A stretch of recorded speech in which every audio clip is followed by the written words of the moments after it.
Maka urutkan arah kiblat ini amat sangat penting. Terjadi tsunami di Aceh tahun 2004. Akhirnya kata menurut ilmu geologi ilmu bumi, katanya ada kerak bumi yang bergeser di laut Aceh. Akhirnya ketika kerak bumi bergeser, airnya turun ke bawah, lalu kemudian tiba-tiba naik lagi ke atas menyapu pantai.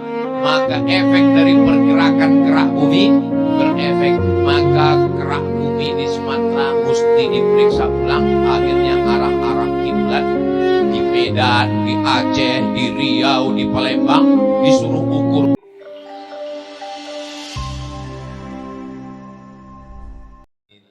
Allahumma salli ala Sayyidina Muhammad wa ala ali Sayyidina Muhammad.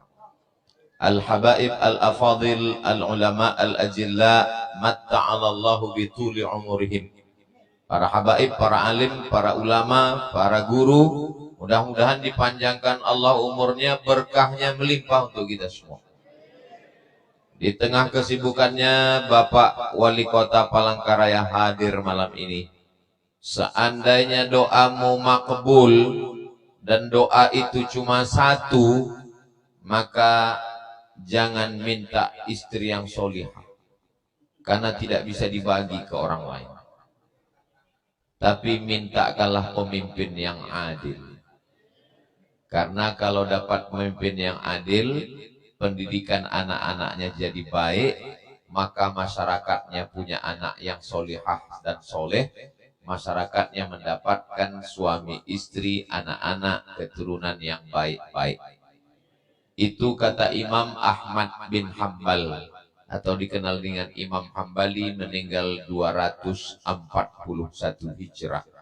Mudah-mudahan Allah menjadikan pemimpin kita adil dan amanah.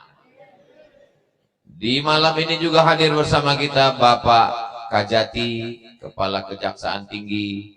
Hadir juga Bapak Ketua Pengadilan Tinggi. Ustadz kok tahu ada namanya tertulis? Bapak nama Indonesia Kota Palangkaraya, kemudian Ketua PCNU, Ketua Forum Komunikasi Umat Beragama FKUB, lalu kemudian tentu saja yang suaranya dapat kita nikmati, Kiai Haji Mahmud Sarkani Al-Banjari. Yang tidak dapat saya sebutkan namanya bukan karena saya tidak hormat, tapi karena saya tidak ingat. Mudah-mudahan Allah mengampuni saya dan kita semua. Hadirin hadirat, muslimin muslimat, mukminin mukminat, solihin solihat, yang belum kawin dan belum sunat. Semua yang hadir ini dimuliakan Allah Subhanahu wa ta'ala. Amin ya rabbal alamin. Tema kita malam ini menjelang sepekan menyambut 1 Muharram 1447 Hijriah, memelihara ukhuwah dalam menyongsong tahun baru Islam. Mohon maaf saya melihat ke atas karena memang judulnya ditulis di atas, dan di atas ada ibu-ibu. Hai Besti. Nabi Muhammad sallallahu alaihi wasallam dilahirkan pada tahun gajah. Abu Hurairah masuk Islam pada tahun Khaybar. Tidak ada penyebutan tahun, beda dengan yang disampaikan oleh ketua panitia tadi. Ustadz Somad lahir pada tahun 1977. Nabi nggak ada disebutkan lahir tahun berapa, tahun gajah. Kapan Abu Hurairah masuk Islam? Tahun Khaybar. Kenapa mereka dulu tidak menyebut tahun? Karena memang mereka belum punya tahun. Dan ketika kuliah dulu, saya punya teman di Fakultas Tarbiyah, jurusan Bahasa Arab, Institut Agama Islam Negeri Sultan Syarif Kasim Riau. Sebelum ke Mesir saya sempat 1 tahun kuliah di Indonesia. Salah satu teman saya kenalan. Terus waktu dia nyebut, dia mengatakan saya lahir 1976. Tapi nggak ada nyebut bulan dan tanggal. Selesai itu saya tanya, kenapa nggak ada bulan dan tanggal? sebetulnya saya nggak tahu lahirnya kapan. Loh, kok tahu 1976? Waktu daftar sekolah, dia pulang ke rumah nanya ke ibunya, Bu, saya lahir kapan? Kata ibunya, saya nggak nulis. Tapi waktu lahir, pohon kelapa di belakang disambar petir. Akhirnya dicarilah waktu pohon itu disambar petir itu, siapa anak yang lahir sama. Disitulah dapat tahunnya 1976. Jadi orang yang tidak menulis biasanya mengkaitkan sesuatu dengan peristiwa. Dulu perasaan Ustaz Somad pernah datang ya. Kapan itu ya? Ya waktu COVID. COVID berarti 2020. Lockdown dari mulai Maret sampai Agustus saya nggak keluar. Berarti 17 Agustus 1945. Nama Bapak siapa? Kemri. Apa maksudnya? Kemerdekaan Republik Indonesia. Jadi Islam tidak ada tahun, tapi bulan ada.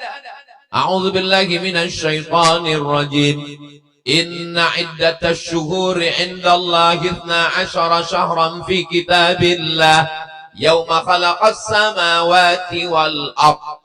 Memang sudah ditetapkan 12 bulan, Muharram, Safar, Rabiul Awal, Rabiul Akhir, Jumadil Awal, Jumadil Akhir, Rajab, Sya'ban, Ramadan, Dzul Syawal, Dzulqa'dah, Dzulhijjah. Tapi enggak mengenal tahunnya kapan. Sampai akhirnya ada seorang gubernur namanya Abu Musa al-Asy'ari mendapatkan surat dari luar negeri dan suratnya pakai tanggal, bulan dan tahun. Akhirnya Abu Musa al-Asy'ari radhiyallahu anhu melapor kepada Amirul Mukminin Umar ibnul Khattab. Wahai Amirul Mukminin Umar bin Khattab, ya, kita dapat surat dari luar negeri. Mereka sudah pakai tanggal, bulan dan tahun. Kita belum punya tahun. Lalu kemudian Sayyidina Umar bin Khattab mengumpulkan kibar sahabat. Sahabat-sahabat Nabi yang senior yang masih hidup dikumpulkan, lalu kemudian ingin musyawarah. Kira-kira kalender Islam itu dimulai tahun satunya kapan?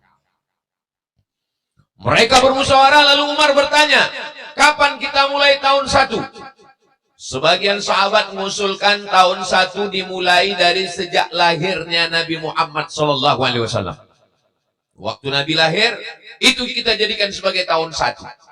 Jadi seandainya tahun 1 itu tahun lahir Nabi, maka sekarang bukan 446, tapi 1046 tambah 53. Dapat wahyu 40, berdakwah 13, 53 tambah 1447, 1446.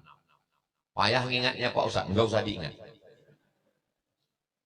Tapi pendapat yang pertama ini ditolak, tidak diterima. Kenapa?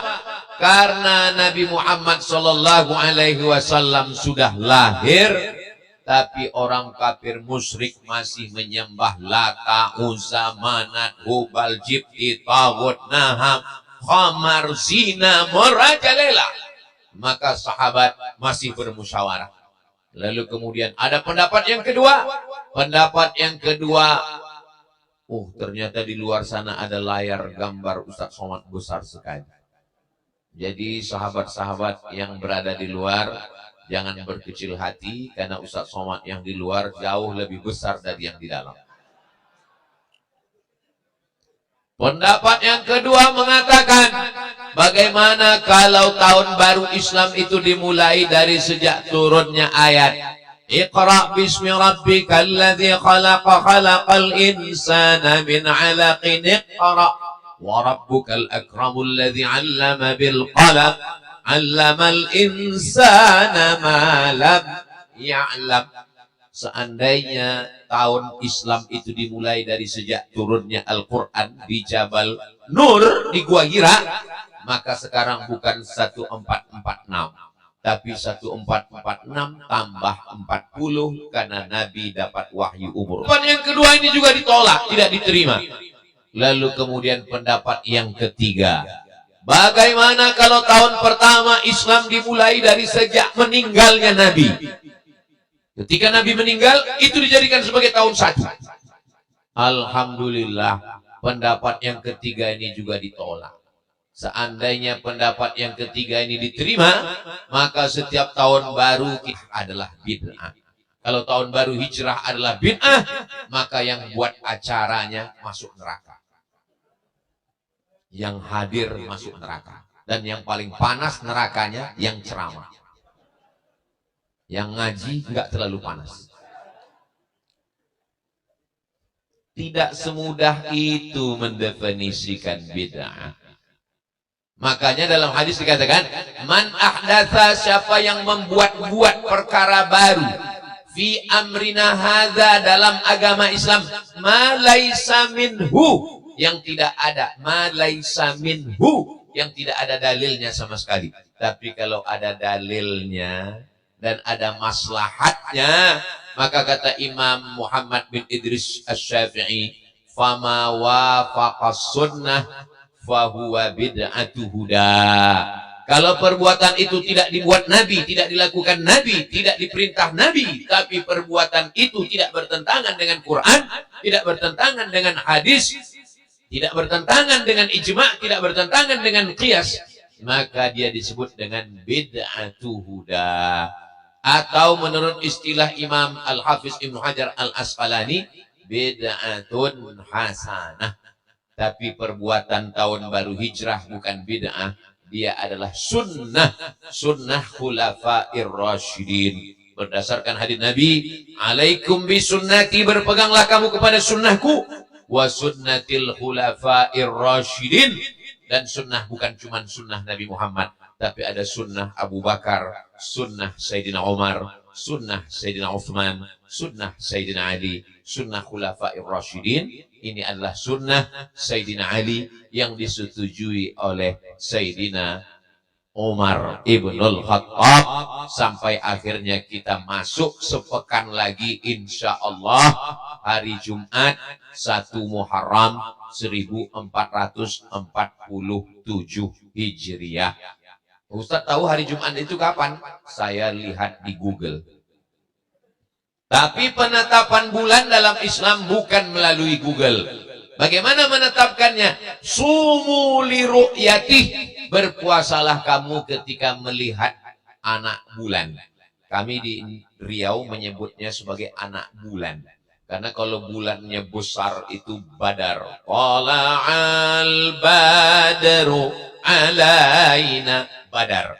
Tapi kalau bulannya kecil, bulan sabit namanya, karena bentuknya seperti sabit, bahasa Arabnya hilal. Dua-duanya sudah jadi nama orang Indonesia, Pak Badar dan Pak Hilal. Makanya siapa yang namanya Hilal itu jangan keluar menjelang tanggal 1 ini. Karena dia sedang dicari-cari. Melihat hilal. Jadi termasuk kita biasanya heboh melihat hilal ini kalau mau Ramadan dengan mau wukuf di Padang Arafah. Tapi kalau di negara-negara Arab yang penetapan pakai Qamariyah, itu mereka menetapkannya adalah melalui ru'yah. Ru'yah artinya melihat anak bulan. Kemarin itu kenapa kita melaksanakan Idul Adha-nya itu tanggal 10? Ternyata ada satu orang di Aceh yang melihat anak bulan. Di Jawa nggak kelihatan, di Kalimantan tidak, di Papua tidak. Ternyata di Aceh mereka pasang teropong, kelihatan 4 pulau. Kelihatan anak bulan. Lalu dia bersaksi, dan saksinya itu mesti tersumpah. Saksinya itu mesti disumpah oleh Bapak Kepala Kantor Kementerian Agama. Bapak Kanwil hadir pada hari ini. Maka beliau bersumpah, wallahi, tallahi, billahi, demi Allah. Dan orang yang melihat anak bulan hilal itu mesti diperiksa matanya oleh dokter spesialis. Karena ada beberapa yang ngaku ngelihat anak bulan, rupanya bulu matanya gugur. Kelihatannya seperti bulan, padahal tidak.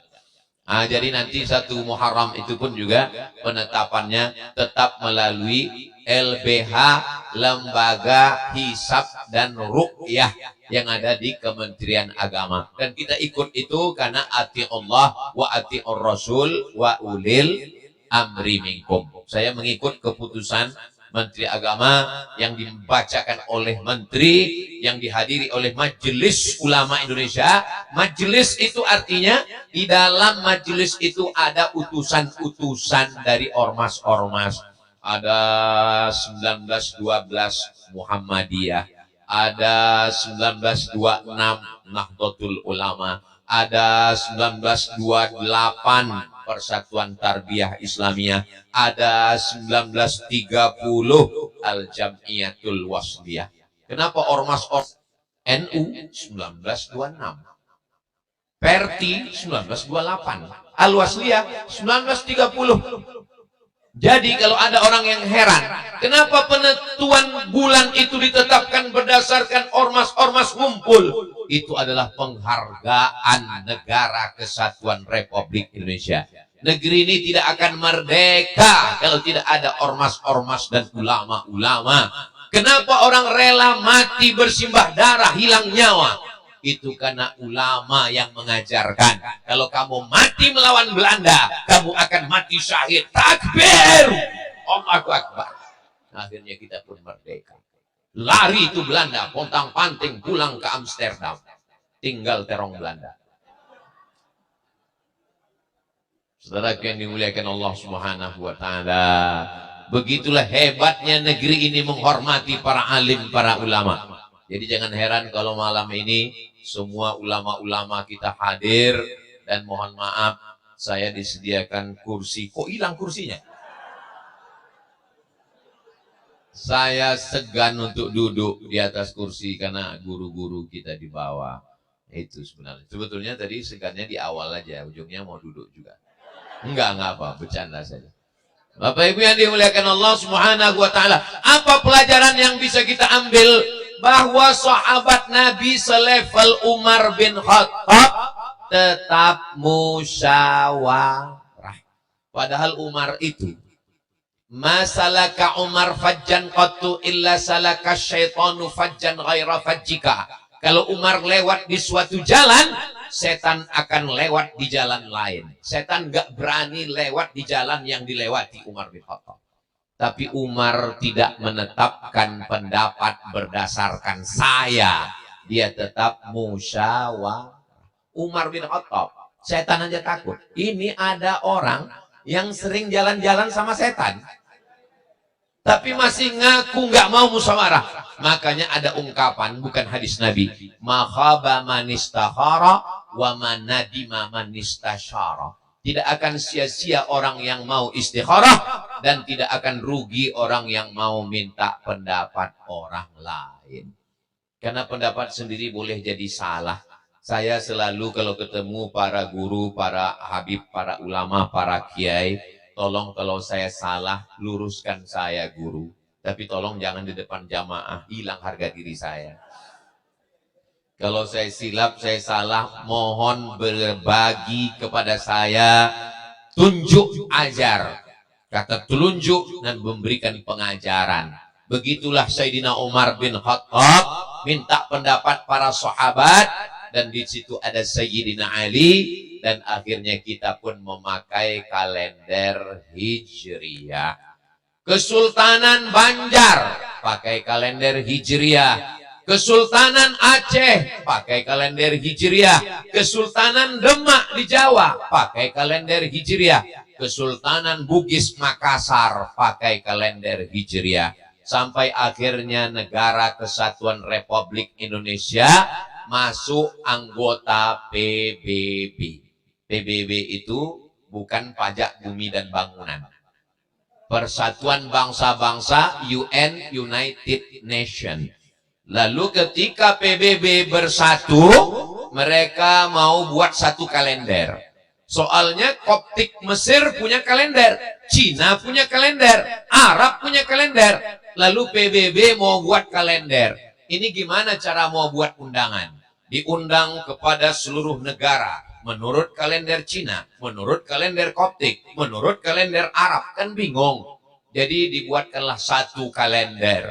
Akhirnya PBB minta saran, akhirnya PBB diberi satu kalender yang disebut dengan kalender Gregorian kalender. Gregorian itu diambil dari salah satu paus, namanya Paus Gregorius. Paus Gregorius mengambil kalender itu dari Bizantium.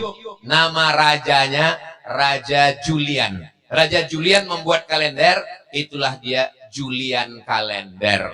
Lalu kemudian ditertibkan, disempurnakan lagi oleh Gregorius di Vatikan, lalu dia menjadi kalender Gregorius. Kita menyebutnya kalender Masehi. Ustadz Somad nggak pakai itu, pakai di KTP itu tertulis Abdul Somad lahir 18 Mei 1977. Tapi bapak saya nulis di catatan diarinya, anakku Abdul Somad lahir tanggal 30 Jumadil Awal 1397 Hijriah. Maka kalau saya ditanya umurnya berapa Pak Ustadz? Menurut Masehi apa Hijriah? Tolong anak-anak kita ingatkan kapan dia lahir. Indonesia merdeka 1977, betul. Tapi 1977 itu jatuh pada bulan suci. Indonesia merdeka 1945, bulan Agustus, tanggal 17. Datanglah Sukarni menemui Presiden Soekarno. Bagaimana kalau kita merdekanya tanggal 16 Agustus? Kata Presiden Soekarno, jangan 16, terus 17. Kenapa 17? Karena umat Islam bersimpuh kepada Allah 17 kali sehari semalam. Dan umat Islam memperingati nuzul turunnya Al-Quran pada tanggal 17 Ramadan. Presiden Soekarno itu, beliau nasionalis, tapi dalam masalah agama, Syekh Ali Jum'ah, mantan mufti Mesir, Al-Azhar Kairo, apa kata ulama Maroko? Seandainya terbakar semua kitab usul fikih selama Syekh Ali Jum'ah masih hidup, cukup. Apa kata Syekh Ali Jum'ah? Dulu Al-Azhar hampir ditutup oleh Presiden Gamal Abdul Nasir. Indonesia merdeka 17 Agustus 1945. Siapakah negara pertama yang mengakui kemerdekaan Indonesia? Negara pertama yang mengakui Indonesia merdeka adalah Mesir. Kenapa Mesir? Karena Presiden Soekarno berteman dekat dengan Gamal Abdul Nasir. Gamal Abdul Nasir mau menutup Al-Azhar. Lalu kemudian datang Presiden Soekarno. Kata Presiden Soekarno, katanya kamu mau menutup Al-Azhar. Iya. Kata Presiden Soekarno dengan lembut, kami di Indonesia mengenal bukan Mesir. Kami mengenal Mesir karena Al-Azhar. Al-Azhar tidak jadi ditutup karena obrolan Presiden Soekarno dengan Gamal Abdul Nasir. Cerita ini bukan Abdul Somad yang ngarang. Cari videonya di YouTube. Kalau nggak ketemu, nanti saya share. Kami di Indonesia kenal bukan Mesir. Yang kami kenal Al-Azhar. Karena Al-Azhar lebih tua dari Mesir. Pondok-pondok pesantren, ketika mereka baca kitab pelajaran bahasa Arab, ditulis oleh Mahmud Yunus. Syekh Mahmud Yunus, tamat Al-Azhar tahun 1925. 20 tahun sebelum Indonesia merdeka. Begitulah saya ingin menceritakan bahwa Mesir, Indonesia itu semua dibangun oleh ulama. Ulama. Makanya kalau pondok pesantren, anak-anak santri tidak dibangkitkan semangat nasionalismenya, nanti dibenturkan. Ada orang yang mengatakan kalau saya mengatakan Pancasila berarti anti-Islam. Kalau ada orang yang mengatakan Allahu Akbar berarti anti Pancasila. Ini membenturkan antara agamis dan nasionalis. Padahal bisa diterapkannya Pancasila karena ulama-ulama mundur selangkah untuk maju 10 langkah. Pancasila, satu, ketuhanan yang Maha Esa dengan menjalankan syariat Islam bagi pemeluknya. Saudara kita yang ada di timur ketakutan. Nanti kalau syariat Islam dilaksanakan, jangan-jangan kami dikhitan. Akhirnya karena kita waktu itu musuhnya tiga, Belanda, Jepang, komunis, PKI. Ya udah, kalau begitu supaya kita aman, damai, yang penting jangan misah, yang penting bersatu, yang penting Indonesia. Akhirnya dibuanglah 7 kata itu. Pancasila, ketuhanan yang Maha Esa. Itu sejalan dengan Qul huwallahu ahad. Esa, tunggal, tidak berbilang. Qul huwallahu ahad. Ketuhanan yang Maha Esa. Tuhan yang mana? Tuhan banyak. Tuhan yang mana yang dimaksud? Itulah yang dibaca setiap hari Senin. Atas berkat rahmat Allah yang Maha Kuasa dan keinginan luhur bangsa Indonesia, dengan ini menyatakan kemerdekaannya. Penjajahan di atas dunia harus dihapuskan karena tidak sesuai dengan pri kemanusiaan dan pri keadilan. Preambul pembukaan Undang-Undang Dasar 1945. Ustaz kok tahu? Saya tukang baca itu setiap hari Senin waktu SD. Nggak tahu sekarang anak-anak apa masih ada upacara atau tidak. Saudaraku yang dimuliakan Allah Subhanahu wa taala, orang yang ngerti sejarah, orang yang paham bahwa ulama dengan negara tak bisa dipisahkan, maka ukhuwah bukan sekedar mempersaudarakan suku, ukhuwah bukan sekedar mempersaudarakan bangsa, tapi ukhuwah di sini adalah mempersaudarakan ormas, partai, aliran pemikiran nasionalis religius yang tidak bersaudara adalah dengan ateis. A, tidak. T, Tuhan. Is, aliran. Aliran yang tidak percaya kepada Tuhan tidak bisa hidup di Indonesia. Kenapa? Karena Indonesia berdasarkan Pancasila, sila pertamanya adalah ketuhanan yang Maha Esa. Ini orang yang tidak bertuhan sekarang lagi mancing-mancing, kepingin supaya diakui, kepingin supaya diangkat, diterima berdasarkan demokrasi. Nggak bisa. Kecuali mau mengganti dasar negara, bisa subversif. Selama Indonesia masih ada, maka orang yang bertuhan tidak bisa hidup. Dia bisa ditangkap karena tidak sesuai. Sila yang pertama adalah ketuhanan. Adapun agama saudara kita berbeda dengan kita. Wala ana abidum ma'abattum wala antum abiduna ma'abud lakum dinukum. Itulah ayat yang dibacakan qori kita tadi. Fa'lam annahu la ilaha illallah. La ilaha illallah, betul.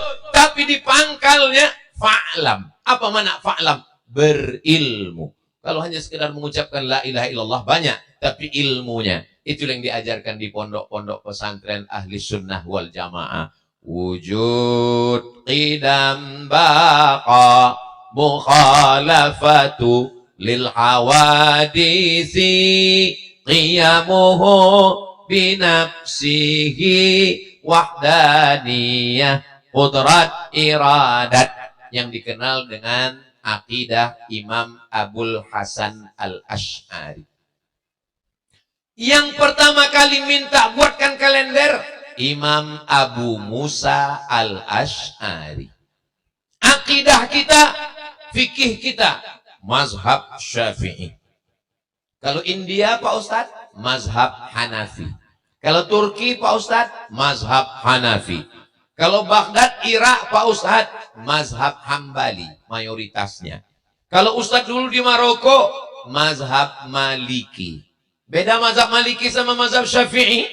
Kebetulan pas saya sampai, ada anak diplomat kedutaan besar Republik Indonesia meninggal. Saya datang sholat jenazah. Hari pertama sampai Maroko. Allahu Akbar. Allahu Akbar. Saya sendiri yang angkat tangan. Ternyata mazhab Maliki tangannya nggak diangkat. Jadi takbiratul ihram angkat, habis itu takbir 2, takbir 3, takbir 4. Ustaz kok tahu? Iya kan kelihatan di samping. Dia nggak ngangkat, kita angkat. Saya di samping orang-orang Maroko. Sholat subuh ke masjid. Saya di Riau, kalau habis ruku, iktidal, Sami'allahu liman hamidah. Rabbana lakal hamdu mil'us samawati wa mil'ul ardi wa mil'u ma syi'ta min syai'in ba'du. Allahumma hdina fi man hadait wa afina fi man afait. Di Maroko ternyata kunutnya sebelum ruku. Bismillahirrahmanirrahim. Qul huwallahu ahadun Allahu samad lam yalid wa lam yulad wa lam yakul lahu kufuwan ahad. Imamnya diam. Kok diam? Rupanya kunutnya enggak bunyi. Sedangkan kita mazhab Syafi'i kunutnya bunyi setengah, sir setengah ikut dengan imam. Sedangkan Maliki enggak bunyi sebelum ruku. Dulu orang banyak mempertentangkan ini antara kunut enggak kunut, sebelum ruku, setelah ruku, kelahi. Sekarang alhamdulillah sudah aman karena sama-sama enggak sholat subuh. Saudara yang dimuliakan Allah Subhanahu wa taala. Jadi kita kalau ngambil fikih, ngambil mazhab yang mana? Ya tentu saja kita yang ada di Asia Tenggara, Malaysia, Indonesia, Brunei Darussalam, Singapura, Patani, Thailand Selatan, Moro, Filipina, maka semuanya mayoritasnya bermazhab Syafi'i. Bismillahnya jahar. Bismillahirrahmanirrahim. Mazhab Hambali, bismillahnya sir. Alhamdulillahi Rabbil Alamin. Mazhab Maliki, Maroko, Mauritania, Aljazair, Tunisia, Andalusia, nggak pakai bismillah sama sekali. Allahu Akbar. Alhamdulillahi Rabbil Alamin. Tapi saya walaupun di Maroko 2 tahun, tidak pernah pulang pakai mazhab Maliki, walau sekalipun. Saya tetap pakai mazhab Syafi'i. Tapi ketika belajar di Darul Hadis, semua guru kami mazhabnya Maliki. Kalau saya salahkan mazhab Maliki, berarti saya kualat, saya menyalahkan guru-guru saya. Tapi saya tidak mengamalkannya di Indonesia. Ketika di Maroko, ya kita amalkan. Tapi ketika di Indonesia, di masjid dekat rumah, seandainya di masjid dekat rumah saya pakai mazhab Maliki tangannya turun ke bawah. Allahu Akbar. Alhamdulillahi Rabbil Alamin. Mungkin gak hidup saya sampai sekarang. Langsung dilaporkan ke FKUB, Forum Komunikasi Umat Beragama. Ada ustadz baru pulang dari Maroko, aliran sesat. Menimbulkan fitnah. Boleh turun selangkah demi menjaga ukhuwah. Boleh mundur 1 langkah demi menjaga ukhuwah. Bukan menyalahkan. Karena tema kita memelihara ukhuwah. Saya ceramah di Masjid Muhammadiyah 4 tahun. Pulang 2008, 2009 di Masjid Muhammadiyah, 2010, 11, 12, 4 tahun. Berakhirnya bukan karena dipecat. Pindah masjid baru. Selama di situ kalau saya disuruh imam subuh, saya bilang batu. Kenapa? Karena kalau saya maju ke depan, berarti nanti bismillah saya jahar. Bismillahirrahmanirrahim. Pengurusnya kena marah. Kenapa dibiarkan Abdul Somad ini maju ke depan? Ini sudah berbeda. Kalau saya maju berarti saya angkat tangan. Allahumma hdina fi man hadait. Jadi yang paling selamat, batu. Silakan imam tetap, imam ratib yang maju. Saya hanya ngajar hadis di sini. Karena kalian yang bangun masjid ini, dan kalian sudah punya majelis tarjih. Tapi begitu juga ketika kami di Maroko. Lalu Kedutaan Besar Republik Indonesia mau sholat tarawih. Minta imam. Imamnya kebetulan dosen kami ngajar usul fikih namanya Profesor Dr. Muhammad Ar-Ruki. Lalu kemudian beliau datang sholat tarawih. Allahu Akbar. Kami sebelum takbiratul ihram, kami biarkan beliau mau ngeliat tangannya gimana. Loh, tangannya bersedekah. Habis itu dia baca bismillah. Bismillahirrahmanirrahim. Alhamdulillahi Rabbil Alamin. Selesai sholat kami tanya, Syekh, iya. Biasanya Syekh kalau sholat tangannya ke bawah. Tadi kok sedekah? Biasanya Syekh baca langsung Alhamdulillah. Tapi kok bismillah? Dia tersenyum. karena kalian orang Indonesia bermazhab Syafi'i, maka saya pakai mazhab Syafi'i. Tidak semua di KBRI ini paham. Kalau saya pakai mazhab saya, nanti yang belakang yang pegawai yang nggak ngerti bingung ini mazhab apa, imam apa. Begitulah. Tapi kalau kita mau aman bersaudara, ada juga orang sekarang ketika ditanya, kamu nggak ke masjid? Kalau saya ke masjid nanti rusak persaudaraan. Terus mendingan saya di rumah aja. Saudaraku yang dimuliakan Allah Subhanahu wa taala, ukhuwah. Umar bin Khattab, Amirul Mukminin, mengajarkan kita ukhuwah. Dia tetap bertanya kepada sahabat, kira-kira kapan tahun 1 dimulai? Maka alhamdulillah tahun 1-nya adalah tahun hijrahnya Nabi Muhammad sallallahu alaihi wasallam. Ketika hijrah, ada seorang laki-laki namanya Suhaib Ar-Rumi. Rumi berarti dia berasal, biasanya orang dulu ujung namanya itu menunjukkan asal dia. Suhaib Ar-Rumi berarti dia berasal dari negeri Rom. Kiai Haji Mahmud Sarkani Al-Banjari berarti berasal dari Banjar. Jadi ujung nama itu, kalau dari Makkah Al-Makki, dari Madinah Al-Madani, Ar-Rum. Sahabat Nabi ada yang berasal dari Rum. Rum adalah Romawi. Namanya Suhaib Ar-Rumi. Ada sahabat Nabi lagi namanya Salman Al-Farisi. Faris, bukan Prancis. Faris artinya Furs, Persia. Persia itu sekarang di mana? Iran.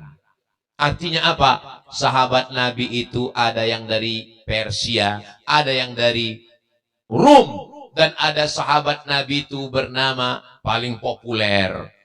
Perbuatannya azan. Perbuatannya azan. Tapi nama dia Bilal. Sampai sekarang kalau mau azan tetap nyari Bilal. Padahal nama Bilalnya Abdul Somad. Tetap dicari Bilal mana, Bilal mana. Saking kan populernya dia. Bilal berasal dari negeri kampung namanya Nubia. Nubia itu letaknya Mesir di atas, Sudan di bawah. Yang menyatukan Mesir dengan Sudan adalah Sungai Nil.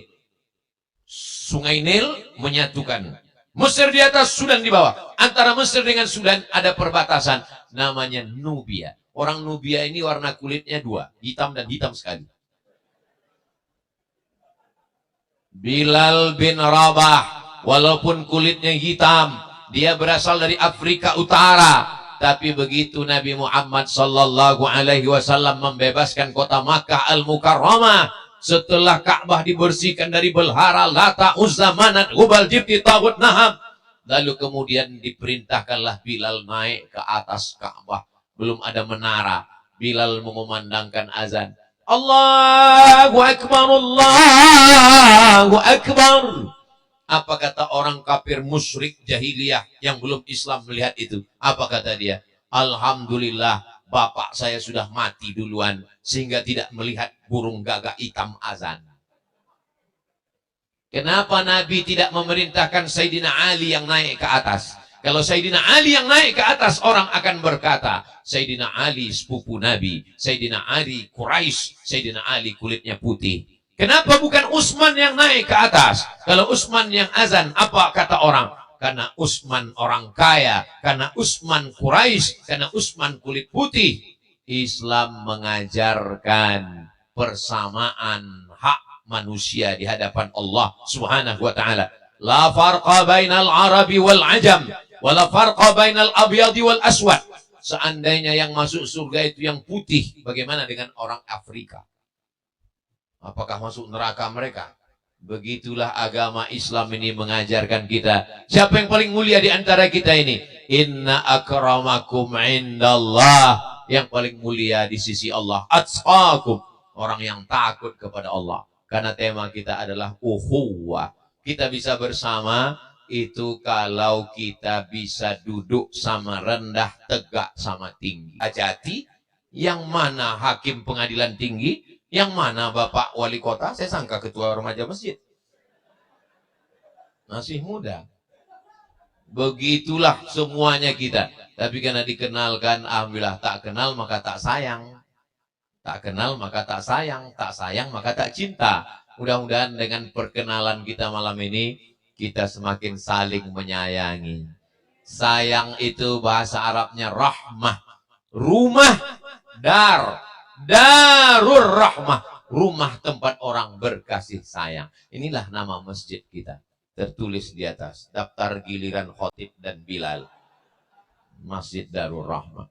Saudara yang dimuliakan Allah Subhanahu wa taala. Jadi sahabat Nabi itu ada yang berkulit putih, ada yang berkulit hitam, ada yang dari Romawi, ada yang dari Persia, ada yang dari Afrika. Malah yang menjadi musuhnya tertulis dalam Al-Qur'an, tabat yada Abi Lahab. Abi Lahab bukan orang Afrika. Abi Lahab bukan orang berkulit hitam. Abu Lahab anak dari Abdul Muhammad SAW, anak Abdullah, anak Abdul Muthalib, anak Hashim, anak Abdi Manaf, anak Qusay, keturunan Sayyidina Adnan, keturunan dari Sayyidina Ismail, anak kandung Sayyidina Ibrahim alaihi salam.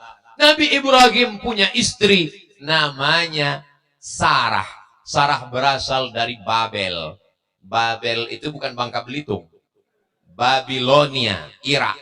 Tahun 1800 mereka pindah dari Irak menuju Palestina. Mudah-mudahan Allah menolong saudara kita di Palestina. Tidak punya anak. Umur 86 tahun berdoa, Rabbi habli minas shalihin, Rabbi habli minas shalihin. Akhirnya Nabi Ibrahim menikah dengan seorang perempuan bernama Hajar. Apa yang ingin saya sampaikan? Bahwa Islam ini sudah bercampur aduk. Ada orang Babilonia, ada orang Mesir, ada orang Arab, ada orang macam-macam. Dan Allah mengangkat derajat orang dengan ilmunya. Dulu, kata Kiai, dulu orang Indonesia kalau datang belajar ke Makkah, dia diejek dengan ejekan yang menyakitkan hati. Apa bunyi ejekannya? Jawi Bagar. Jawi maksudnya semua yang datang dari Nusantara ini disebut Jawi. Dari Kalimantan, dari Sulawesi, dari Papua, dari Sumatera disebut dengan Jawi. Jawi Bagar. Bagar artinya lembu. Jawi Bagar, orang Nusantara seperti lembu. Kenapa dikatakan seperti lembu? Karena ngomong Arabnya nggak lancar. Sampai akhirnya Allah mengangkat derajat orang-orang yang datang dari Nusantara ini. Ada seorang ahli hadis mengajar di Masjidil Haram. Kitabnya dicetak di Darul Fikri Beirut. Namanya Syekh Mahfuz At-Termasi. Termasi dari Tremas, Pacitan, Jawa Tengah. Syekh Jawa Timur. Syekh Mahfuz At-Termasi, Pacitan, Jawa Timur, mengambil sanad hadis dari Syekh Abu Bakar Ad-Dimyati. Beliau mengambil hadis dari Syekh Sayyid Ahmad Zaini Dahlan. Dan kemudian beliau punya murid, Syekh Mahfuz At-Termasi itu punya murid dari Jawa Timur, dari Jombang. Namanya Hadratus Syekh Muhammad Hashim Al-Ash'ari. Syekh Hashim Ash'ari mengajarkan hadis setiap bulan Ramadan, khataman Sahih Bukhari. Orang-orang dunia ini mengambil sanad hadis dari Masjidil Haram, nanti tertulis dalam sanadnya Syekh Mahfuz At-Termasi. Naik derajat. Lalu kemudian ada ulama yang bergelar Sayyid Ulama Il-Hijaz. Sayyid artinya pemimpin. Ulama, pemimpin ulama. Hijaz. Hijaz artinya Makkah dan Madinah. Makkah dan Madinah itu disebut dengan daerah otonomi khusus, namanya Hijaz. Makanya ada nama orang Hijazi. Hijazi artinya orang Makkah dan Madinah. Ternyata pas ditanya-tanya orang Palangkaraya. Hijazi. Orang Makkah dan Madinah. Ada ulama bergelar Sayyid Ulama Il-Hijaz. Menulis tafsir pakai bahasa Arab. Tafsirnya dicetak di Lebanon. Namanya Syekh Muhammad Nawawi Al-Bantani. Dari Banten. Naik lagi nama ulama-ulama Nusantara. Lalu kemudian puncaknya Ketika itu Makkah Madinah belum dikuasai oleh King Abdul Aziz. King Abdul Aziz menguasai Makkah Madinah baru pada tahun 1924. Sebelum itu Makkah itu dipimpin oleh Syarif, namanya Syarif Hussein. Ketika Syarif Hussein sedang sholat jadi imam di istana, lalu kemudian makmumnya namanya Syekh Soleh Al-Kurdi. Syekh Soleh Al-Kurdi orang Kurdistan. Syekh Soleh Al-Kurdi membawa mantunya. Nama mantunya Syekh Ahmad Al-Khatib. Ditakdirkan Allah, Syarif Hussein membaca ayat, tersalah waktu baca ayat. Diluruskan oleh Syekh Ahmad Khatib. Setelah sholat, beliau terpukau dengan hafalan dan keilmuan Syekh Ahmad Al-Khatib. Akhirnya Syekh Ahmad Al-Khatib diangkat menjadi imam Masjidil Haram. Namanya Syekh Ahmad Al-Khatib Al-Minkabawi, orang Bukit Tinggi, yang menjadi imam Masjidil Haram, meninggal tahun 1915. 10 tahun sebelum terjadi revolusi, akhirnya Saudi Arabia menjadi Al-Mamlakah, kerajaan Al-Arabiyah, Arab, As-Saudiyah. Saudiyah di ujungnya itu nama orang, karena pemimpinnya adalah Al-Saud. Al-Saud artinya keluarga Saud, maka disebut dengan Al-Mamlakah Al-Arabiyah As-Saudiyah. Jadi kalau ada orang yang heran, kenapa ulama-ulama dulu yang datang belajar dari Timur Tengah pulang ke Nusantara bermazhab Syafi'i? Karena memang Makkah dan Madinah waktu itu mazhabnya adalah bermazhab Syafi'i. Oh, enggak benar Pak Ustadz. Kemarin saya umroh 4 hari di Makkah, itu enggak pakai kunut. Itu mazhab Hambali setelah 1924.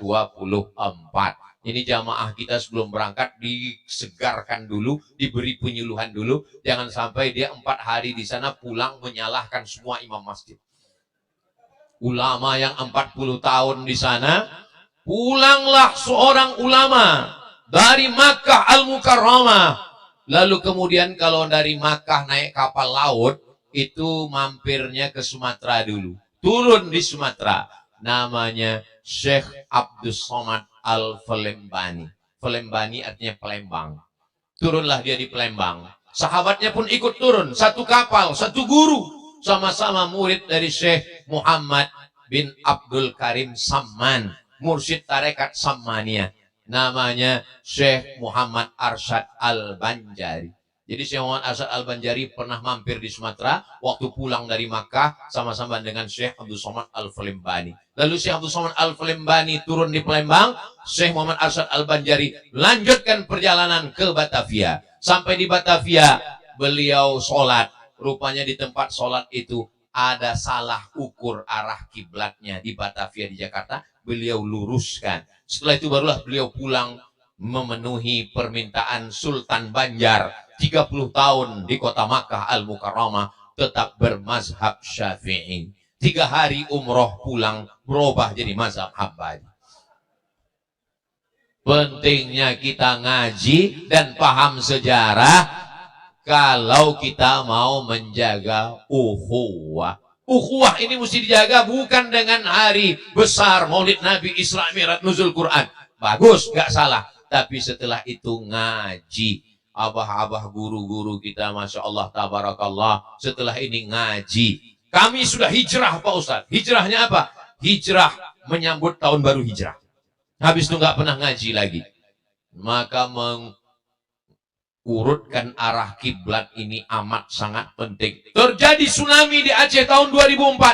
Akhirnya kata menurut ilmu geologi ilmu bumi, katanya ada kerak bumi yang bergeser di laut Aceh. Akhirnya ketika kerak bumi bergeser, airnya turun ke bawah, lalu kemudian tiba-tiba naik lagi ke atas menyapu pantai. Maka efek dari pergerakan kerak bumi berefek, maka kerak bumi di Sumatera mesti diperiksa ulang. Akhirnya arah-arah kiblat di Medan, di Aceh, di Riau, di Palembang disuruh ukur ulang oleh Kementerian Agama. LBH, Lembaga Badan Hisab dan Ru'yah, LBHR, diukur lagi. Jadi di Riau itu nanti kalau Bapak Ibu datang ke Pekanbaru, ada masjid namanya tempat saya mengajar, Masjid Akromun Nas. Jadi letak imamnya di sini, tapi garis sholatnya miring ke sana, ke tiang. Jadi orang sujudnya tidak ke sini lagi. Pas ditanya, kenapa begini Pak? Karena terjadi tsunami, pergeseran kerak bumi diukur ulang. Cuman anehnya, 1 kilometer dari situ ada masjid raya. Masjid raya kiblatnya nggak bergeser. Saya kok nggak bergeser? Kalau memang betul bergeser, berarti kan bergeser satu kota. Ternyata setelah ditelusuri, memang waktu membangun salah ukur. Jadi ada juga hikmahnya di situ. Itu kalau tidak diketahui dengan ilmu, orang bisa kelahi. Ini masjid didirikan oleh tanah wakafnya kakek saya, bapak saya, saudara saya. Kenapa? Ini yang bisa mendamaikan ini adalah ilmu.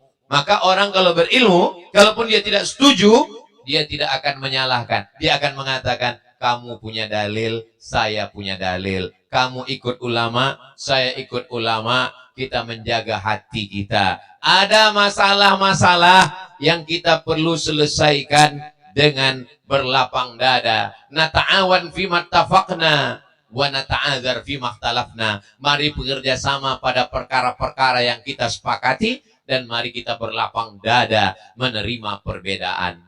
Guru-guru kita pakai sarung, pakai jubah, saya pakai celana panjang. Tapi tidak satu pun Habib, guru, kiai yang menyalahkan saya. Abdul Somad, kamu pakai celana, berarti kamu ikut penjajah Belanda. Karena mereka faham, Ustaz Somad ini kan bukan cuma ceramah di masjid. Habis ini dia akan lanjut perjalanan, kabarnya 4 jam naik mobil dari Palangkaraya. Mudah-mudahan sampai ke tujuan dengan selamat, insya Allah. Kenapa mereka tidak menyalahkan Ustaz Abdul Somad? Karena mereka berprinsip yang penting menutup aurat. Walaupun ada batas-batas kesopanan, ada batas kepantasan. Misal saya masuk ke masjid Darul Rahmah ini pakai celana jeans. Pakai celana jeans sempit, pakai baju kaos, dan pakai helm. Lalu kemudian saya masuk ke dalam, hai guys. Secara fikih tidak salah. Karena saya tidak pakai celana pendek, menutup aurat. Tapi secara kepantasan, tidak sesuai dengan adat istiadat dan tradisi. Makanya ada istilah amar ma'ruf. Ma'ruf artinya baik. Padahal dalam bahasa Arab baik itu banyak sekali. Khair baik, jayyid baik, hasan baik, thayyib baik. Kenapa tidak dikatakan amar khair? Kenapa bukan amar, tapi digunakan kata amar ma'ruf. Ma'ruf diambil dari kata urf, perbuatan baik sesuai menurut syariah dan sesuai menurut adat kepantasan di daerah kita masing-masing. Tadi saya bawa sorban dari Riau, tapi ternyata begitu sampai di Palangkaraya diganti dengan sorban bunga melati. Ini tradisi ini saya belum pernah di Riau dipasangkan begini. Karena biasa di Riau kalau sudah pasang begini ada akad. Artinya lain padang, lain belalang, lain lubuk, lain ikannya, lain tempat, lain tradisinya. Tapi orang begitu menonton ini sudah tahu. Itu Ustaz Somad pakai bunga melati di mana? Itu kemarin di Palangkaraya. Kok kamu tahu? Harumnya sudah tercium dari luar YouTube.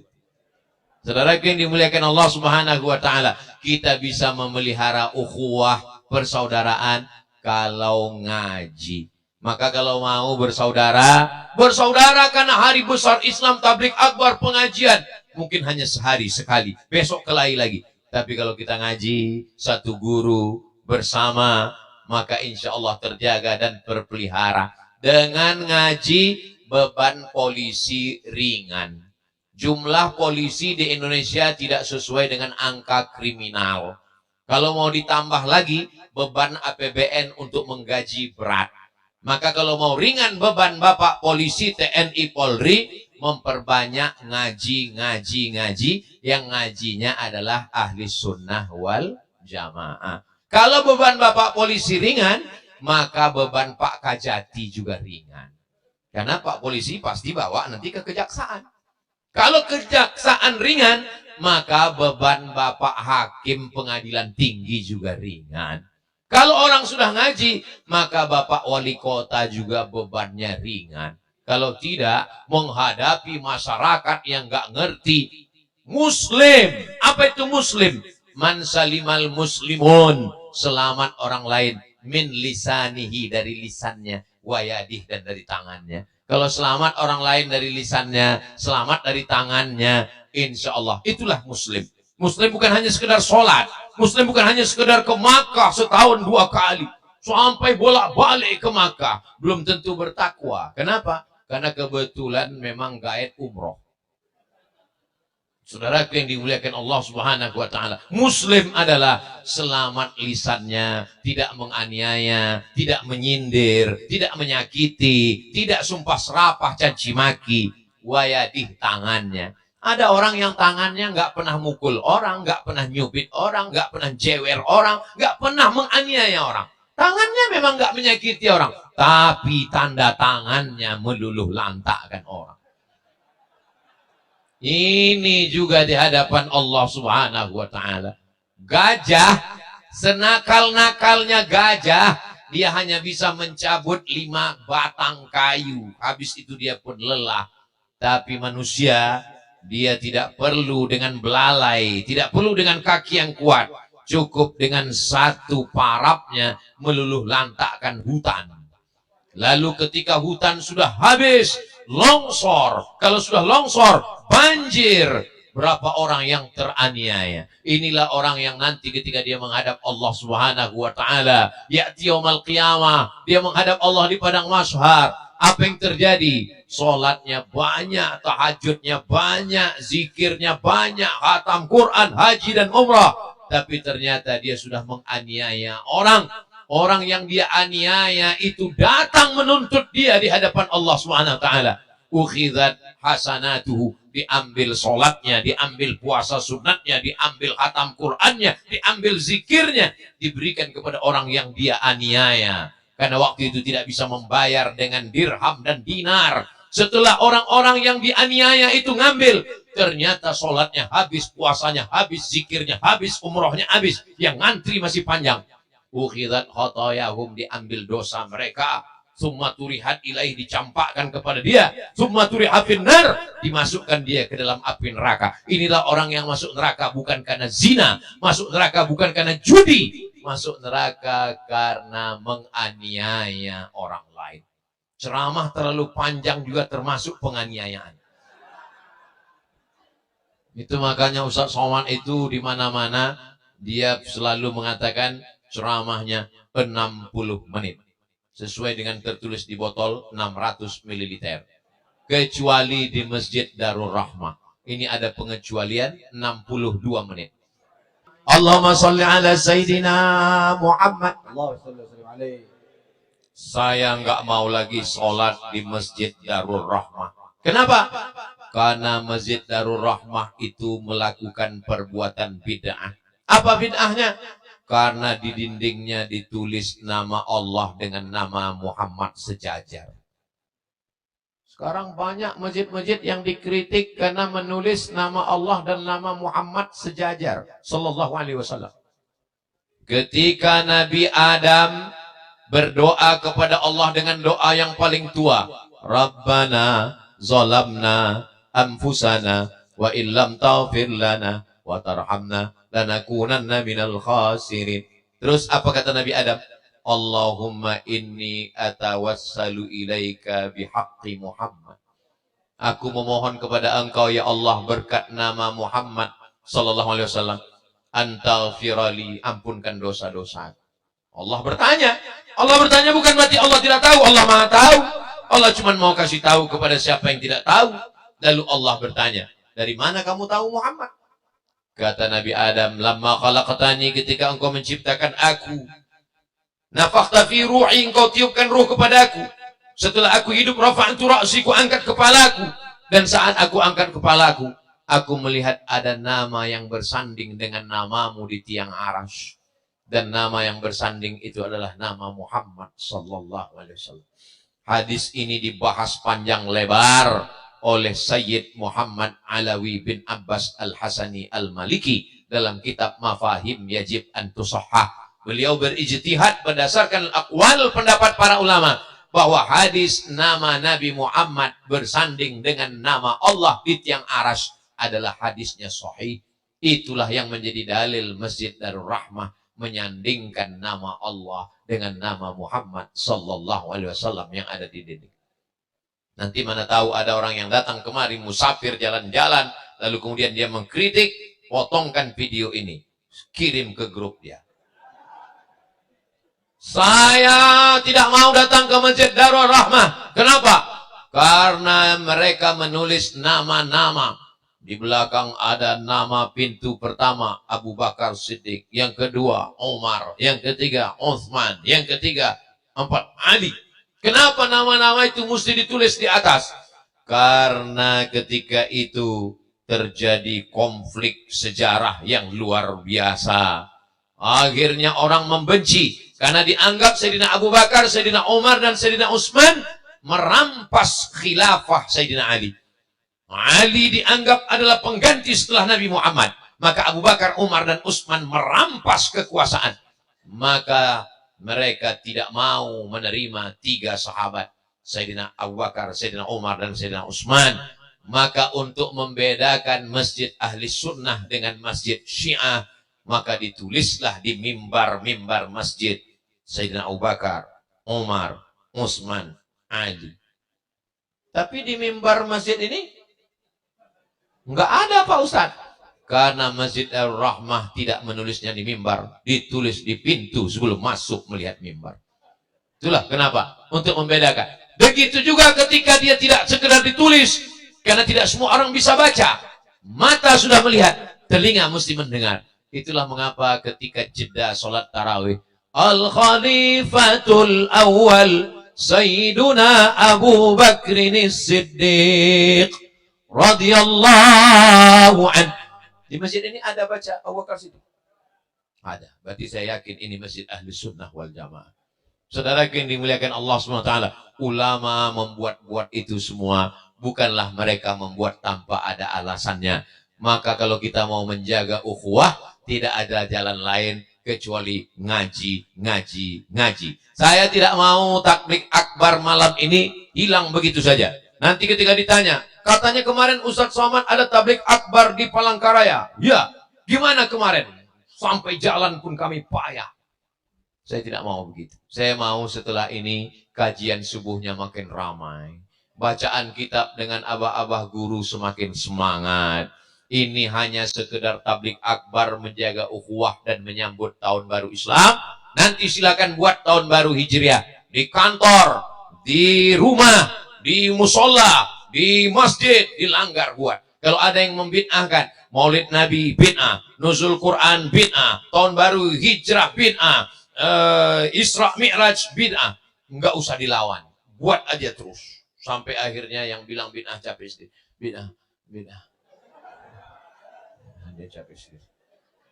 Nanti Bapak Kajati buat, di kantor pengadilan tinggi buat. Apalagi kalau Pak Kajati yang buat, orang nggak berani bid'ah kan. Karena kalau macam-macam kami tuntut di pengadilan.